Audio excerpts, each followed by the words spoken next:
সুপ্রভাত বন্ধুরা, কেমন আছো তোমরা সবাই? আশা করছি তোমরা সবাই খুব ভালো আছো। যে যেখানে আছো ঈশ্বরকে পাই সুস্থ আছো। ত্রিপুরা ছোট্ট একটি গ্রাম থেকে আমি বান্টি তোমাদের সাথে একটি নিউ ব্লগ শেয়ার করছি। আই হোপ আজকের ব্লগটাও তোমাদের খুব খুব ভালো লাগবে। আজ হলো শনিবার, তো কালকে কোনো ভিডিও শ্যুট আমি করতে পারিনি। কদিন যাবত যে কী হয়েছে আমার মানে তোমাদেরকে বলে বোঝাতে পারবো না। আজকে এটা তো কালকে সেটা, আমাদের সুদ যাওয়ার 2-3 দিন আগে থেকে। এক তো সংসারে কাজ আছে, তারপর কাজ করতে গিয়ে নিজে অসুস্থ, তারপর আজকে এটা কালকে ওইটা, মানে কতদিন যাবত যে কী চাপের উপরে যাচ্ছে। তো যাক, এদিকে দেখো ঘুম থেকে উঠেই তো এদিকে বসিয়ে দিয়েছি রান্না, আর এদিকে বরমশাই গেল বাজারে। তো সকাল সকাল আমাদের টিফিন খাওয়া হয়ে গেছে। তো কালকে আর ব্লগ শ্যুট করা হয়নি, ওই যে বললাম মানে শুধু ঝামেলার মধ্যে যাচ্ছে। ঝামেলা বলতে ঝগড়া শুনতে এরকম না, মানে একটা না একটা কোনো কিছু হচ্ছে। এই কাজ করতে গিয়ে যেন পারছি না, এই শরীর খারাপ, এই এটা, ওইদিকে এটা হচ্ছে, ওইদিকে আরেকজনের এটা হচ্ছে, মানে নানান যেন সমস্যা। এটা হলো গিয়ে কথা। তো সেই ইয়েতে কালকে আর কোনো ভিডিও শ্যুট করতে পারিনি। তো যাক, আজকে এদিকে সকালবেলায় ঘুম থেকে উঠে ওই ঘর তোর একদম গুছিয়ে টুছিয়ে চলে আসলাম। শুধু বাসি ঘরটা ঝাড় দিয়েছি, ভালো করে পরে ঝাড় দিতে লাগবে। এসে তো চা বানিয়ে নিয়েছি, তোমাদের দাদাভাই চলে গেলো বাজার করতে, আর আমি এদিকে ভাতটা আগে রান্না করে নিচ্ছি। আর ভাত দেখো হাঁড়ির মধ্যে রান্না করলে আমি ফ্যানটা জড়িয়ে এরকম একটু হালকা গরম করিনি। আমার মাকে আগে দেখতাম এরকমভাবে না ভাত করতো, তাহলে নাকি মাঠটা যেন সময় নিচ দিয়ে লেগে থাকে, ওইটা নাকি আর থাকে না, ওইটা একদম পুরো শুকিয়ে যায়। তো দেখো ভাত তো নামিয়ে নিলাম, আর এদিকে তোমাদের দাদাভাইও বাজার নিয়ে চলে আসলো। তো মাছের সাথে যেহেতু সবজি বাজারটা নিয়ে আসলো, তো আমার এখন সব সবজিপাতি ধুতে হচ্ছে। না হলে কিন্তু আমি সব সবজিপাতি কিন্তু ধুতাম না, ওই শুধু মাছটা আলাদা করে ধুয়ে নিলে হতো। তো এখন যেহেতু সবজির এগুলোই মানে মাছের সাথে মানে লাগিয়ে আনলো, তো তার জন্য তো একটা ব্যাগের মধ্যে করে নিয়ে আসলো, তো তাই একটা একটা করে সব সবজিপাতি ধুয়ে দিচ্ছে। আর দেখো ঝিঙ্গেও চলে আসলো, মানে গরম সেভাবে শুরু হয়নি, ঝিঙ্গেও কিন্তু উঠে গেল। আর ধনেপাতাগুলো যে কী ভালো লাগছে, কী বড় বড়। আমার যে এখন যে সিজনে ধনেপাতাগুলো ফুল বেরিয়ে যায়, ওই ধনেপাতাগুলো না আমার ভালো লাগে না, আমি খেতে পারি না। তবে এরকম হলে আমার আবার বেশ ভালো লাগে। তো আজকে সবজি বাজারের মধ্যে তেমন একটা কোনো কিছু আনেনি, কারণ ঘরের মধ্যে সবজিপাতি আছে। তো এখানে নিয়ে আসলো কাঁচা টমেটো, তারপর ক্যাপসিকাম, তারপর ঝিঙে, বেগুন, তারপর এখানে নিয়ে আসলো ধনেপাতা, আর নিয়ে এসেছে কাঁঠাল, ও সাথে আবার উচ্ছেও কিন্তু আছে। তো ব্যাগটা থেকে দেখো এখন নিয়ে নিচ্ছি। আর লঙ্কা, তারপর আরও কী কী যেন এগুলো আমি না করে দিয়েছিলাম। বাঁধাকপিও ঘরে আছে, গাজরও আছে, তারপর লঙ্কাও আছে, তো এগুলো আমি কিন্তু না করে দিয়েছি। ও আবার আমার ঘরে ডাঁটাও আছে, সেদিন দেখলে না, কালকে না পরশু দিনকে আমি ডাঁটা পাতা রান্না করেছিলাম, ডাঁটাও আবার কয়েকটা আছে। আর এদিকে নিয়ে আসলো মাছ, আজকে মাছটার সাথে এই যে দেখো কী সুন্দর ডিমও হয়েছে, বেশ ভালোও লাগছে। আমি তো আজকে ডিম দিয়ে বেগুন ভাজি করবো, আর তোমাদের দাদাভাইকে এখন ভাবছি একটা মাছ ভাজি করে দিয়ে দেবো। ওর তো মাছ ভাজি হলে হয়ে যায়, আর আমি তো বেশি মাছ খেতে পারি না, অতগুলো মাছ আজকে রান্না করবো না, শুধু দুপুরে রাত্রিবেলার জন্য করবো। আর তোমাদের দাদাভাইকে তো একটা মাছ ভাজি করে দেবো, আর আমি এদিকে মাছের ডিম বেগুন দিয়ে ভাজি করে নেবো। আমার আবার মাছের ডিমের বড়া থেকেও বেগুন টেগুন দিয়ে ভাজলে, বিয়ে বাড়িতে যা রান্না করা হয় মাছের ডিম তেল দিয়ে বেগুন টেগুন দিয়ে, কী যে ভালো লাগে রান্নাটা খেতে, বলে বোঝাতে পারবো না তোমাদেরকে। তো ওইদিকে মাছে নুন হলুদ লাগিয়ে এবারে মাছগুলো ভাজতে বসিয়ে দিয়েছি, কারণ ওই যে বরমশাই তো ওইদিকে চলে যাচ্ছে স্নানে, আর ও বলছে আজকে ওকে যেন গরম জলটা আমি না দিই, বলছে গরম জল দিয়ে স্নান করবে না। আমি তো এখন গরম জল দিয়ে করিই না, তোমাদের দাদাভাইকেই দিই। তো কাল রাত্রিবেলাও না ঘুমোতে ঘুমোতে অনেকটা লেট হয়ে গেছে, সেই মনে হয় ঘুমোতে ঘুমোতে প্রায় 11:30 12 না কি বললি 12টার মতো বেজে গেছে। কারণ তোমাদের দাদাভাই এবার গিয়েছিল হসপিটালে, এদিকে আমার জায়ের মেয়ের শরীর ভালো না, ওই হঠাৎ করে বমির শুরু হয়েছে, আর তো বদ্ধই হচ্ছে না, পুরো শরীর ওর দুর্বল হয়ে গেছে। আর বাচ্চা মানুষ বলতে মানে তোমরা তো আমার ব্লগে দেখোই, তো ওর শরীর খারাপ। তো হসপিটালে নিয়ে যাওয়ার পর ওকে ভর্তি রেখেছে, স্যালাইন চলছিল। তো তোমাদের দাদাভাই আবার ওকে দেখে আসলো রাত্রিবেলায় গিয়ে। তো সে আস্তে আস্তে ওর লেট হলো, তারপর তো এসে স্নান টান করা খাওয়া দাওয়া করতে করতে প্রায় 12টা বেজে গেল। এর আগের দিনও মানে রাত্রিবেলায় খাওয়া দাওয়া শেষ করে যেই না তোমাদের দাদাভাই বিছানায় উঠে গেছে, আমি যেই না বিছানায় উঠলাম, এমনিতে না হঠাৎ করে কারেন্ট চলে গেল। তো আমি আবার বলছি কারেন্ট এখন চলে গেল, হঠাৎ করে কী যেন কারেন্টটা আসছেও না, হঠাৎ করে এমনিতেই শুনি আমাদের বাজারে নাকি আগুন লেগেছে। তারপর তো কী ভয়, বললে বিশ্বাস করবে না, কারণ এর 1-2 বছর আগেও আমাদের দোকানের পাশে আগুন লেগেছিল। তখন তো আমাদের দোকানে সব জিনিসপত্র, শুধু আমাদের দোকান না, আমাদের পাশের যে একটা দোকান, ওই দোকানেরও সমস্ত কিছু মালপত্র টানা হেঁচড়া করে বের করতে হয়েছে, কারণ আগুন লেগে গেলে তো সব কিছু শেষ হয়ে যাবে। কী যে তখন মানে ভয় পেয়েছিলাম, আর এত পরিমাণে আগুন, 3-4টা দোকান পুরো পুড়ে গিয়েছিল। তো সেই দৃশ্যটার কথা মনে হলে না, এখন যদি আগুনের কথা শুনলে আমার ভয় লাগে। তো তোমাদের দাদাভাইয়ের দোকানের পেছন দিয়েই মানে আগুনটা লেগেছে, পেছন বলতে মানে অনেকটা দূরে, আমাদের দোকানে কোনো হবে না, সবাই মিলে তো বাড়ির সবাই উঠে পড়লো, এই আগুন মানে লেগেছে। আর প্রত্যেকটা বৎসরের জন্য আমাদের এখানে জানো তো এই আসলে, এই মাসগুলো আসলে যেন একটা আগুন লাগার একটা হয়। তারপর তোমাদের দাদাভাই বলছিল যাবে যাবে, তারপর তো ফোন করে বলছিল, আমাদের ওদের সাথেও কথা বললো। তারপর তোমাদের দাদাভাই আবার আমাদের পাশের দোকানেরই আরেকজনকে ফোন করলো, বলছে না আমাদের এখানে আসবে না, না এই হলেও হবে। তাই জন্য তোমাদের দাদাভাই আর মানে যায়নি, কী যে ভয় লেগেছিল। তো যাক, এদিকে দেখো তোমাদের সাথে কথা বলতে বলতে এদিকে আমি ধনেপাতাটাও কিন্তু একদম মানে পরিষ্কার করে নিয়েছি, 2টা বক্সের মধ্যে রেখে দিলাম। আর এদিকে মাছের ঝোলটা যে রান্না করব তার জন্য দেখো এদিকে আমি সাজনা করে নিচ্ছি, সাজনা কেটে নিচ্ছি, সাজনা আলু। আর ওই দিকে দেখো চুবুই, সেদিন আবার ওই আমার যা সকালবেলায় কী যে চাপ যায় আমার উপর দিয়ে সেটা একমাত্র আমিই জানি। কি অবস্থা যে হয়ে থাকে ঘর দূরে, যতটুকু পারি ভিডিও করছি, আবার ভিডিও অফ করে করে কাজ করছি, কারণ কাজের প্রেশারের মধ্যে দেখো ভিডিও করলে কিন্তু হয় না। তো এদিকে তোমাদের দাদাভাই খেয়ে গেল, আর আজকে দুপুরের খাবারটা দিয়ে দিতে পারলাম না, কারণ ঘরে বাজার ছিল না, বাজার নিয়ে আসলো, তারপর মাছ আনলো দেখলি, তো ওগুলো ধুয়ে টুয়ে রেখে, আর যেহেতু সবজি বাজার আর মাছটা একসাথে আনলো, তো তাই জন্য আমার আরও কাজটা বেশি বাড়লো। সবজি টবজি সব ধুয়ে টুয়ে তারপর গিয়ে তুলতে হয়েছে। এদিকে ধনেপাতা করে রাখলাম, সবজি কাটলাম, তো এখন রান্না বসিয়ে দেবো। ও খেয়ে গেল, এবারে গিয়ে একটুখানি আমার চাপটা কমলো, সকালবেলায় এত পরিমাণে আমার চাপ থাকে। তো এখন এক পাশে কড়া বসিয়ে দিয়েছি, এখানে দেখো এখানে বসিয়ে দিয়েছি কড়াই, কারণ এটার মধ্যে মানে কড়াইয়ের মধ্যে এখন রান্না করবো সাজনা আলু টমেটো দিয়ে আজকে মাছ দিয়ে রান্না করবো। মাছ তো এই পাশে ভাজি করে নামিয়ে রাখলাম, আর এখন সাজনা আলু টমেটো কেটে রেখে দিয়েছি। আমার না সাজনা যেই কোনোভাবেই রান্না করো, এবার চচ্চড়ি হোক বা নিরামিষ হোক বা মাছ দিয়ে হোক, যাভাবেই করো না কেন, আমার সাজনাটা খেতে খুব ভালো লাগে। তো সাজনা আলু টমেটো দিয়ে মাছ দিয়ে করব। আর এখানে করছি মাছের ডিম ভাজি, এটা তো আমার খেতে কি দুর্দান্ত লাগে।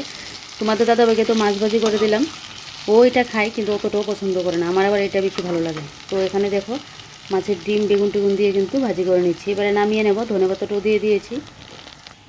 চলো তাহলে ঝটপট করে এখন রান্নাটা বসিয়ে দিই। ভাবি রান্নাঘরের কাজটা একটু শেষ করে যাবো, সেলাই মেশিনে একটু গিয়ে বসবো, ওই সময়টা আর হয় না, সকালের দিকে তো আমার সময়ই হয় না। তারপর এখন পুজোও আছে, এতদিন যাবত তো পুজো টুজো ছিল না। তো যাই হোক চলো এদিকে করে নিই। আর ওই ঘরটা গুছানোই আছে, ভালো করে একটু ঝাড় দিয়ে নিলে হবে। ঘুম থেকে উঠে আমি ওই ঘরটা গুছিয়ে টুছিয়ে এই ঘরে আসলাম, শুধু বাসি ঘর যেভাবে ঝাড় দিই সেভাবে ঝাড় দিয়েছি, ভালো করে ঝাড়টা দিইনি। ওই ঘরে বাজার থাকলে দেখবে ঝটপট রান্নাটা হয়ে যায়, বাজারটা না থাকলে লেট হয়ে যায়। তো চলো এদিকে আমার কড়াটা গরম হয়ে গেছে, এদিকে দেখো মাছের ইয়েটা তো বসিয়ে দিয়েছি, ডিমটা ভাজার জন্য। আর এদিকে দেখো তেলের কৌটোটাকে মুছে তেলের করলাম, এই তেলের বোতলটা রাখলাম। আর এক পাশে বড় কড়াটা বসিয়ে দিয়েছি, কারণ এটার মধ্যে সাজনা আলু দিয়ে মাছের ঝোলটা কিন্তু এটার মধ্যে আমি রান্নাটা করবো। আর চুবির কথা যে বলছিলাম, সেদিন আমাদের পাশের বাড়িতে কলা গাছ কাটা হয়েছিল, ওইখান থেকে আবার চুবি পড়েছিল, পরে মানে আমাদের এখানে চলে আসতো, তো ওই গাছগুলোকে কেটে দিয়েছিল, ওইখান থেকে চুবি হয়েছিল। চুবি আর খাওয়া হচ্ছে না, আর এখন চুবই দিয়ে সর্ষে দিয়ে খেতে দেখবে বেশ ভালো লাগে, কিন্তু এখন তো গরমকাল পড়ে গেছে, তো তাই জন্য আর এটা খাওয়া হয়নি। সাথে আবার তুরও ছিল, তুরগুলো আমাদের বাজার থেকে এনেছিল, তুরটাও ছিল, তো এটাও মানে কাটাকুটি করে রাখবো। আর এদিকে দেখো তোমাদের বলি না, পিঁপড়ে কালকে বললে বিশ্বাস করবে না, পিঁপড়ে এত পরিমাণে উঠেছে। আমি গিয়েছিলাম কালকে বিকেলে 4টার দিকে, আবার আরেকটা জায়গায় গিয়েছিলাম, ওইখান থেকে আসলাম, এসে আমি যেই না জল খেতে গেলাম, দেখি পুরো ফিল্টারের উপরে যে ঢাকাটা পুরো পিঁপড়ে একদম কালো হয়ে আছে। ফিল্টারের আমার শাশুড়ি মা আবার জল খেতে গেলো, ওই সময় আমার শাশুড়ি মাও আসলো, জল খেতে গেলো। আমি বলছি দাঁড়ান একটু ফিল্টারের ইয়েটা দেখিনি, আর দেখি ফিল্টারটা তুলে দুইটা যে কার্বন থাকে দুই দিক দিয়ে ফিল্টারের ভেতরে জলের উপরে, মানে আমার 2টা হাত করলে যত বড় বড় হবে অত বড় বড় এরকম গুল গুল করে পিঁপড়ে পড়ে আছে, তাহলে বুঝো কি এরকমটা হয়। তারপর তোমাদের দাদাভাই আর আমি মিলে রাত্রিবেলায় ফিল্টারটাকে পরিষ্কার করেছি। সকালবেলা তোমাদের দাদাভাই উঠে আবার জল দিয়েছিল ফিল্টারটার মধ্যে, কারণ রাত্রেবেলায় পরিষ্কার না করলে সকাল সকাল আবার জল চলে আসবে, আর তোমাদের দাদাভাই তো একলা এগুলো পারবেও না। তো ও আমার সাথে আমাকে একটু ফিল্টারটা কাট করে দিয়েছিল, করে দিয়েছিল, আর আমি ফিল্টারটা পরিষ্কার করেছিলাম। মানে কী যে সমস্যা, তো এখন আমি কী করলাম, পিঁপড়েটার মধ্যে কেরোসিন দিয়ে দিয়েছি। দেখবে এমনিতে তোরা এক পথে হাসিস আবার চলে যাস, একটা কথা, কিন্তু এসে যে এত পরিমাণে যন্ত্রণা দিই, তাহলে কীরকম লাগে বলো। এই জলটা আমার পুরো ফিল্টারে আমাকে কিন্তু পরিষ্কার করতে হয়েছে। কী সমস্যা বলো, ফিল্টারে জল খেতে পারছি না কালকে এরকম। তো এখন আবার উঠেছে আর একটা সাইড দিয়ে, তাই জন্য একটু কেরোসিন দিয়ে দিয়েছি। তো এদিকে দেখো এবার স্টিলের একটা এখানে তো জিনিস যা কুটোকাটি থাকে সব কুটোকাটি থেকে একদম নামিয়ে মুছে মুছে আবার কুটোকাটিগুলো জায়গা মতো রাখলাম। আর এদিকে আমার যে এয়ার ফ্রায়ারটা, এবারে এয়ার ফ্রায়ারটাও কিন্তু আমি মুছে দিয়েছি। আর কালকে জানো তো কী হয়েছে, মেশিনটা তো আমি আনলাম বৃহস্পতিবার দিনকে, আর কালকে কী হয়েছে হঠাৎ করে, এই রাত্রিবেলায় আমি সেলাই করেছি, যেদিন এনেছিলাম রাত্রিবেলায় ভালোই ছিল, সকালবেলায় না সাইড দিয়ে যে একটা সুতলি লাগানো থাকে, ওইটা না লাগাতে গিয়ে আমি আর পারছি না। দোকান থেকে যেটা লাগিয়ে দিয়েছিলো বলছে এইটা খুলে দিয়ে সুতির মানে লাগিয়ে নিলে ভালো, যতদিন এটা দিয়ে চালাতে পারি। তো আমি ভাবলাম যে সুতির লাগিয়ে নিয়ে পারি না। তারপর আমার এক যাকে ডেকে আনলাম, ওই যাকে তোমরা আমার ব্লগে দেখেছিলে, ওই যা এসে তারপর আধ ঘন্টা বসে তারপর মনে হয় লাগিয়ে দিয়েছিলো, কারণ এই যাও সেলাই কাজ করে, এনে লাগিয়ে দিয়েছিলো। তারপর যা তো চলে গেলো, ওইদিকে যায়ের ছেলে ফোন করছে, ও আবার ভাত খাবে, ফোন করছিল, ও যা চলে গেলো। তারপর না আমি তো সাথে সাথে বসিনি, ওই চলে গিয়েছিলাম আমি আরেক জায়গায়, ওইখান থেকে এসে না আমি বসলাম যে আমি দেখি একটু করতে পারি কিনা। তখন দেখি সেলাই হচ্ছে না, মানে ইয়েটা ঘুরছে আস্তে ধীরে করে, কিন্তু সেলাই হচ্ছে না। তারপর কি করি, ওই আমি যে দিদির কাছ থেকে শিখি ওই দিদিকে ফোন করলাম। তো ওই দিদির বাড়িতে আবার সন্ধ্যাবেলায় গেলাম, ওই দিদি আবার আমাদের বাড়িতে চিনে না, এক পাড়াতেই বাড়ি, কিন্তু বাড়ি থেকে বের হয় না। আমিও যেহেতু বাড়ি থেকে বেরোতাম না, ওই ব্লাউজ সেলাইয়ের জন্য বা কোনো কিছু সেলাই করতে গেলে ওই দিদির বাড়ি গিয়ে চিনতাম। আর এখন সেলাই কাজ শিখি, তাই জন্য যাই না, হলে আমরাও তো আর বাড়ি থেকে বেরোই না, আর ওই দিদিও এরকমই। তো তাই জন্য আমাদের বাড়ি তো আর চিনে না, অথচ কিন্তু এক পাড়াতেই বাড়ি। তারপর আমি গিয়ে ওই দিদিকে আনলাম, ওই দিদি এসে তারপর আবার ঠিকঠাক করে দিয়েছে। আমি তো ভয় পেয়ে গেছি যে একদিন আনতে আনতে কী হয়ে গেছে, বলছে নতুন মেশিন আনলে না এরকমটাই নাকি হয়, এরকম মানে এখন তো আমরা অনেক কিছু জানি না, তাই জন্য এরকমটা হয়। কোনো কিছুই নেই, মানে এইটা একটা সুতলিটাকে একটু টাইট করতে হয়েছে, আর একটা সাইড দিয়ে যেন কী করেছে তেল দিয়ে একটু ঠিকঠাক করে দিয়েছে, বলছে প্রত্যেক দিন যেন এটা চালাই, নতুন তো এটা একটু ফ্রি হতে গেলে একটু নাকি সময় লাগবে, আর প্রত্যেক দিন যেন দু তিনবার করে তেলটা দিই মেশিনটার মধ্যে। তো যাক শেষমেশ তারপর দিদি আসলো, একটু কথা বললাম, দিদিকে চাটা করে দিলাম, তারপর দিদি গেল বাড়িতে। তারপর তো আমি এদিকে কী করলাম যেন আবার কাজ নিয়ে বসলাম, কতটা দিন যাবো, তো যে রাত্রিবেলা সেদিন ঘুম হয়নি, বাজারে আগুন লেগেছিলো। তারপর কালকে আবার আমার জায়ের মেয়েকে বললাম হসপিটালে তোমাদের দাদা বেজে গেলো। তো মানে প্রত্যেক দিন না একটা ঘটনা যেন মানে চলেই, মানে হচ্ছেই যেন একটা না একটা ঘটনা এরকম। তো এদিকে দেখো বেশ রান্না হতে হতে কিন্তু আমি বেশ কয়েকটা কাজও করে নিয়েছি। আর এদিকে আমার সজনে আলু মাছ দিয়ে কিন্তু রান্নাবান্না কমপ্লিট। এবার আমি রান্নাটা নামিয়ে গ্যাস টেস রেখে এদিকে দেখো এবারে ঘরটা এখন ঝাড়ু দিয়ে নিচ্ছি। আর এই যে দেখতে পাচ্ছ ওটা তো তোমাদের তখন বলেইছিলাম, এটা জানা হয়েছিল। তো এদিকে এবারে ঘরটা ঝাড়ু দিয়ে নিচ্ছি, ঘরটা ঝাড়ু দিয়ে নিলে বেশ বলতে পারো আমার রান্নাঘরের কাজকর্ম কমপ্লিট। তবে হ্যাঁ আমার খাওয়া হয়নি, আমিও এখন খাওয়া দাওয়া করতে বসবো, তার আগে ভাবলাম যে না আগে রান্নাঘরটা ঝাড়ে দিয়ে নিই। আমার না কাজ ফেলে রেখে যেন আমার কোনো কিছুই ভালো লাগে না। তবে ওই মানে কাজ করে রেখে মানে ফেলে রেখে যে খাবো না করে নিজেরই পরে মানে শরীর অসুস্থ বানিয়ে নিই। ওই খাবার হয়ে যায় লেট, আর দুপুরের খাবার খেতে পারি না, তারপর সন্ধ্যার দিকে খিদে লাগে। মানে আমার না ভাতটা খেলেই ঠিকঠাক করে নিয়ম মাফিক মেনে আমার শরীরটা ঠিক থাকে। মানে আবার যদি উল্টাপাল্টা ওই ম্যাগি ওটা খেলাম, এই গ্যাসের সমস্যা হয়েছে। ম্যাগিটা সেদ্ধ খেলে গ্যাসের সমস্যা হয় না, কিন্তু ডিম দিয়ে খেলে আমার আবার গ্যাসের সমস্যা হয়েছে, বাজি করে খেলে। সেদিন তো আবার সিদ্ধ খেয়েছি, তারপর আমার গ্যাসের সমস্যা হয়েছিল, বুঝি না কেন জানি এরকমটা হয়। তো যাক এদিকে দেখো এবারে ঘর তো আমি ঝাড় দিয়ে নিয়েছি, ঘরটা ঝাড় দিয়ে এবার এখন আমি বাইরেরও ঝাড় দিয়ে নেব। এই যে দেখো, আর এই যে পেছনের এই জায়গাটা ঝাড় দিয়ে নিলেই বেশ। আর তোমাদের দাদাভাই যেহেতু কালকে জল দিয়েছিল, কালকে না পরশুদিনকে জল দিয়েছিল, তো আজকে তাই জন্য কিন্তু আমি আর এই জল টল দেবো না, দেখছি একদম ভিজে আছে গাছগুলো। তবে বেগুন গাছগুলোর মধ্যে দিতে লাগবে, এগুলো ওই সাইডটা দিয়ে রোদ লাগে তো একদম শুকিয়ে থাকে। কতগুলো বেগুনের ফুল এসেছে, কিন্তু ফুলগুলো যেন টিকছেই না, জানি না কবে যে গাছের মধ্যে বেগুন ধরবে। মানে একটা কোনো কিছু গাছ লাগালে সেটা যদি মানে ঠিকঠাক না হয় দেখবে ভালো লাগে না, যখন বেশি করে ফলন টলন দেয় বেশ ভালোও লাগে যেন এটা দেখতে গেলে, কাউকে মানে নিজেও খেলাম অন্য কাউকেও দিলাম, একটা দেখতে বেশ ভালো লাগে। এই যে দেখো গ্যাস ট্যাস মুছে এই জায়গাটাও মুছে নিলাম, বাসনও ধুয়ে নিলাম, আর একটা বাসন আছে। এদিকে ঘরটাও করে নিয়েছে। আর এই যে দেখো এটা দুদিন আগে আনা হয়েছে, ওই যে আমার মেশিনটার সাথে আনা হয়েছে, সেলাই মেশিনটা একটু বড় সড়ো হয়েছে, বেশ ভালোই লাগে। ঘাসের মতোগুলোও ছিল, তবে ওইটা আনিনি, আমার মনে হচ্ছে কি গাছগুলো না উঠে যাবে ইউজ করার পর, ঘাসগুলো যে হয়, তো তাই জন্য আর ওইটা আনলাম না, একটু বড় করে নিয়েও আসা। আমি ভেবেছিলাম এখান থেকে একদম ওই পাশ পর্যন্ত একটা চিকন মতো যদি পায়ে নিয়ে আসতাম, কিন্তু পাইনি, তাই জন্য এটাই নিয়ে আসলাম। আর এই যে দেখো গ্যাসটা সব একদম মুছে নিয়েছি। আর এদিকে রান্না করার পর এই যে এখন কড়াটা পড়ে আছে, এখন করবো আমি খাওয়া দাওয়া করে। ওই ঘরে তো আজকে তেমন কাজ নেই, শুধু ঘরটা একটু ভালো করে ঝাড় দিলেই হবে। আর গাছে একটু জলও দিতে হতো, দেখি স্নানের আগে যদি দেই তো দেই, বিকেলের দিকে যেন ইচ্ছে হয় না, সময়ও থাকে না।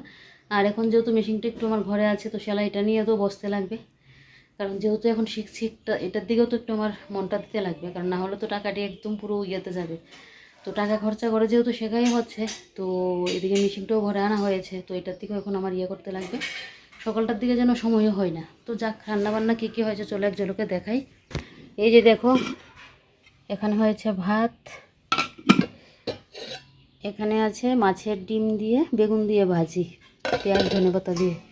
আর এখানে হয়েছে এই সাজনা দিয়ে আলু দিয়ে মাছের ঝোল, নামানোর আগে একটুখানি আবার ধনেপাতা দিলাম। তো চলো এবারে খাওয়া দাওয়া করি, প্রচণ্ড পরিমাণে খিদে পেয়ে গেছে। কালকে তো এত পরিমাণে গরম দিয়েছিল, বিশ্বাস করবে না, লেপটা মেলেছিলাম, তোমাদের দাদাভাইও দেখি এক ঢিল মেরে ফেলে দিচ্ছে, আমিও ফেলে দিচ্ছি, ঘুমের চোখে তো। তো আজকে তোমাদের দাদাভাই বলছে সকালবেলা উঠেই লেপটা যেন তুলে নিই, হালকা একটা কম্বল নামিয়ে নিই, তাহলে কম্বলটা আমার ধুয়েও যাবে। ভারী কম্বলটা নামাবো না, তাহলে তো আবার উষা টুষা লাগাতে লাগবে। ওই পাতলা একটা কম্বল আছে, ওইটা নামিয়ে নেব, ওইটা দিয়ে এখন এই শীতটা কিন্তু কেটে যাবে। এখন তো সন্ধ্যার দিকেও লাগে না, সকালের দিকেও লাগে না, ওই ভোরবেলার দিকে একটুখানি গিয়ে ঠান্ডা লাগে। কালকেও পাখা চালিয়ে শুতে হয়েছে। আর এদিকে দেখো এবারে লেপটাকে তো গুছিয়ে নিলাম, এটাকে তোমাদের দাদাভাইকে বলবো পরে আমাকে ওই টাংটার মধ্যে ভরে দিতে। আমার এখন মানে শরীরের জন্য এনার্জি নেই। এবার আমাদের যেহেতু শৌচ পড়েছিল, ওই যে কাঁচা ধোয়ার কাজ করেছিলাম, ঝাড়াঝুড়ির কাজ, ওই কাজগুলো করার পর আমার শরীরের জন্য এনার্জি পুরো চলে গেছে। এখন কাজ দেখলেই আমার ভয় লাগে, কোনো কাজ যে আমি করবো সেটা যেন আমার হয় না, না হলে আমি এতটা কাজপ্রেমী মানুষ, এখন আমার কাজ দেখলেই ভয় লাগে, যতটুকু না করলে না হয় ওই সেগুলোই কিন্তু আমি করি। তো এদিকে দেখো এবারে এই যে ফুল স্ট্যান্ডটাকে ভালো করে একদম মুছে ঝেড়ে দিয়েছি, ওই ধুলো পড়ে আছে তাই। আর এখন চলে যাব স্নানে, ঘরটর তো ঝাড় দিয়ে নিয়েছি, এটা তোমাদের সাথে শেয়ার করলাম না। স্নানের কাপড় চোপড় নিয়ে নিলাম। আর এখন ঘড়িতে কয়টা বাজে তোমাদেরকে দেখাই। আজকে তো রান্নাঘর থেকে আস্তে আস্তে আমার প্রায় 12টা বাজতে 10 মিনিটের মতো বাকি ছিল। তো ওইদিকে এখন চলে যাব স্নানে। স্নান করে এসেই এই যে দেখো, কালকে যে তোমাদের দাদাভাই ওই ইয়েতে গিয়েছিল, তো ওই কাপড়গুলো জল দিয়ে ভিজিয়ে রেখে দিয়েছিল, তো এগুলো তারপর আমার পরার কাপড়, তারপর আরও ঘরে আমার আবার একটা প্যান্ট ট্যান্ট এগুলো ছিল, তো এগুলো এখন মেশিনে দিয়ে এদিকে আমি কিন্তু এখন এখানে পুজোও দিয়ে নিয়েছি, মানে কাস্তে দিয়ে এদিকে পুজোটা দিয়ে নিয়েছি। পুজোটা দিয়ে ভাবলাম যে ঠাকুর প্রসাদ থাক, আর আমি এদিকে ততক্ষণ একটা জিনিস সেলাই করে নিতে, আমারই একটা ছায়া কিন্তু সেলাই করে নিচ্ছি। আমি সেলাই কাজটা শেখার একটাই কারণ যে হাতের কাজ শেখা খুব ভালো। হাতের কাজটা দেখবে কেউ কোনো দিনও কিন্তু নিতে পারে না, এটা যার যার কাছেই কিন্তু থাকে। এবার যে কাজে হোক না কেন, তো অন্যের কাজ না করতে পারি, নিজের কাজটা তো অন্ততভাবে করতে পারবো। তাই জন্যই কিন্তু আমার এই সেলাই কাজটা শেখা, কারণ আগে আমাকে নিজের একটা কোনো কিছু সেলাই করতে গেলে ভুল হলেও কোনো অসুবিধা নেই, আর জন্যটা যখন আমি একটা টাকা দিয়ে করব তখন কিন্তু ভুল হলে কিন্তু চলবে না। তো আগে সেই আমাকে পারফেক্টভাবে শিখতে লাগবে, নিজেকেও আরও একদম ঠিক মানে হতে লাগবে। মিনিমাম তো অনেকটা দিন সময় লাগবে, কারণ আমার বেশি দিন হয়নি আমি যে শিখছি কাজটা, 1 মাস মনে হয়েছে, 1 মাস কয়েকদিন হয়েছে, এখনও তো অনেক বাকি। তারপর তো প্র্যাকটিসের উপর গিয়ে তো আগে নিজেকে একদম ঠিকঠাক করতে লাগবে, তারপর গিয়ে অন্য কারোরগুলো সেলাই করব। তো এদিকে আমার ছায়াটা একটু সেলাইটা ছুটেছিল, তো ছায়াটাই সেলাই করে নিয়েছি। আর এদিকে দেখো চুলটা বেঁধে মানে খোপা বেঁধে নিলাম, চুলটা খোপা বেঁধে এদিকে সিঁদুরটাও পরে নিলাম। তো চলো এদিকে কাপড় দিয়ে এসেছিলাম মেশিনে ড্রাইয়ের জন্য, তো কাপড়গুলো এদিকে শুকিয়ে যাক, ততক্ষণে আমি একটুখানি জল খাই। এখন তো গরমকাল, গরমকালে দেখবে জল যত খাওয়া যায় ততই কিন্তু ভালো, কিন্তু কে আর কার কথা শুনে। একটা সময় আমি এত পরিমাণে জল খেতাম, তখন যেন শরীর মন সব কিছু যেন ঠিকঠাক ছিল। আর এখন আমি জানো তো জল যেন আমি খেতেই পারি না, খেতে পারি না বললে ভুল, মানে জল যে খাবো সেই যে একটা আমার ইচ্ছে, সেই যে একটা নেশা, ওই নেশাটা যেন আমার নেই। না হলে জল খেতে গেলে যে আমার কোনো অসুবিধা আছে, একটা বমিটিং হবে না, এই কোনো কিন্তু অসুবিধা নেই, কিন্তু ও যে একটা সমস্যা কি, আমার যেন খাওয়ার কথা যেন আমি ভুলেই যাই। তো এখন একটু জলটা খাচ্ছি, কারণ জল দেখবে আমাদের শরীরের কিডনি বলো বলো সব কিছুর জন্য কিন্তু জলটা আমাদের ভালো। তো যাক, এদিকে এবারে এই যে জল তো খেয়ে নিচ্ছি, জলটা খেয়ে এদিকে আমার কাপড়গুলোকে ড্রায়ার তো দিয়ে আসলাম, কাপড়গুলো মেলে দিতে লাগবে, জানি না আজকে শুকাবে কিনা, একটু টাইমটা বেশি দিয়ে দিলে হবে, শুকিয়ে যাবে। যাক একটুখানি তো জলটা খেলাম। আর এদিকে দেখো কাপড়গুলো যেহেতু শুকিয়ে গেছে, আর শুকিয়ে গেছে বলছি, কাপড়গুলো যেহেতু আমার মানে করা হয়ে গেছে, কাঁচা ধোয়া হয়ে গেছে, এবারে কাপড়গুলোকে মেলে দিচ্ছি। আর দেখো রোদের নমুনাটা কি, মানে মনে হচ্ছে কি বলো তো, বৃষ্টি আসবে কদিন যাবতই না এরকম, মানে একটা যেন মেঘলা মেঘলা হয়ে আছে, হাওয়া দিচ্ছে, এরকম একটা হচ্ছে। আর এখন যদি একটু ঝড় তুফান হয় না, তাহলে দেখবে ঘরের মধ্যে যে এত পরিমাণে ধুলোবালি আসবে, বাপরে বাপ, এগুলো পরিষ্কার করতে করতে গেলেই একদম নাজেহাল অবস্থা হয়ে যাবে। আমি তো এবারে চৈত্র সংক্রান্তির করবোই না, শুধু ঘর দৌড় তো ঝাড়, মানে যদি মাকড়সার জাল থাকে ওগুলোকে উপর দিয়ে ফেলে দেবো, আর বিছানা টিছানা ধুবো, অতটুকু, আর কোনো কিছু এবার করতে পারবো না। বাপরে বাপ, পৌষ সংক্রান্তির কাজ করলাম, বিশেষ করে বেশি পড়েছে সূর্য যাওয়ার সময়, বাপরে বাপ, একা হাতে এদিকে তোমাদের দাদাভাইকে দুপুরের খাবার টাবার দেওয়া, মোবাইলের কাজ, এদিকে সেলাইয়ের কাজ, এদিকে এটাও সেলাইয়ের কাজ লাস্টে দিয়ে কয়েকদিন যাবত বদ্ধ ছিল ঠিকই, তারপরেও কাজের এতটা প্রেশার ছিল, মানে পুরো আমি অসুস্থ হয়ে গিয়েছিলাম। আমাদের তো কামানির দিন তো পুরো আমার একদম জ্বর উঠে গিয়েছিল যেন সন্ধ্যাবেলায়, এইরকম অবস্থা হয়ে গিয়েছিল, এতটা চাপ ছিল। তো যাই হোক চলো কাপড়গুলো মেলে দিই, আর আজকের ব্লগটা এখানে